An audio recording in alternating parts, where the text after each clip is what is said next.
Halo semuanya, di video kali ini aku mau sedikit berbagi cerita dan pengalaman yang cukup membekas buat aku. Jujur, aku orang yang cukup sering overthinking dan gampang menyalahkan diri sendiri kalau sesuatu tidak berjalan sesuai dengan rencana atau harapanku.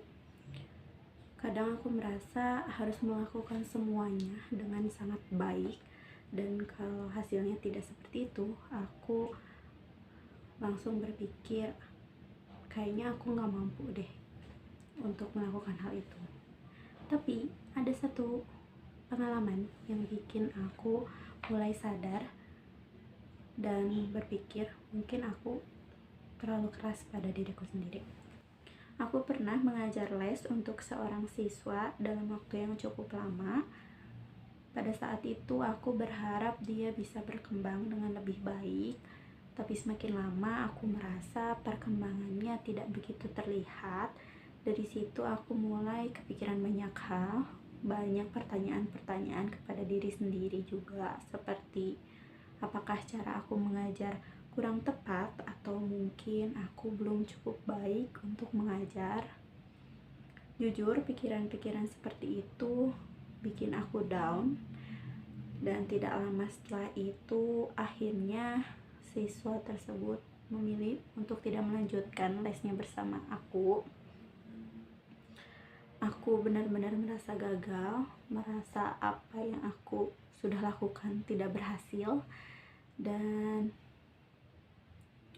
aku terus memikirkan hal itu untuk waktu yang cukup lama. Tapi ternyata beberapa waktu kemudian ada orang tua siswa lain yang menghubungi aku dan ingin anaknya belajar les kembali sama aku.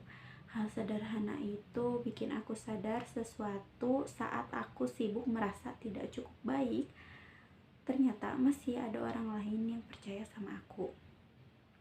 Dari situ aku mulai berpikir, mungkin kita sering terlalu cepat menilai diri kita sendiri, dan saat satu hal tidak berjalan sesuai dengan rencana atau harapan aku langsung menganggap hal itu sebagai kegagalan besar. Padahal mungkin itu cuma bagian dari proses belajar.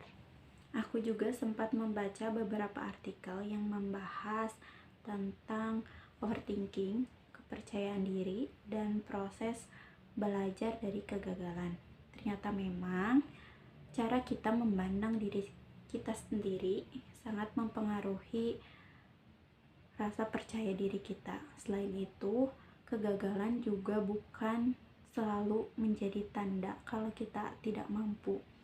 Kadang justru dari situ kita menjadi tahu apa yang perlu diperbaiki dan dipelajari.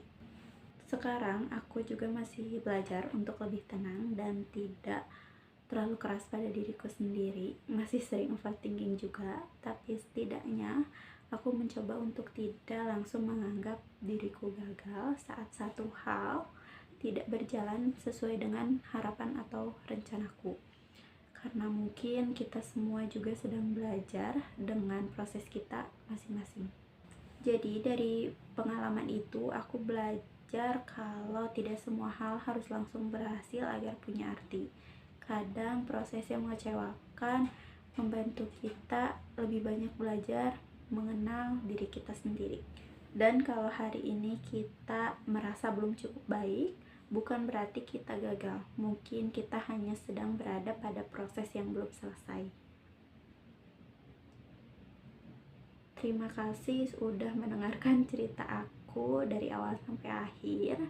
Semoga sedikit banyaknya teman-teman bisa relate atau menemani kalian juga yang sedang belajar untuk tidak terlalu keras kepada diri sendiri. Semangat semuanya, dan sampai jumpa di lain video. Terima kasih.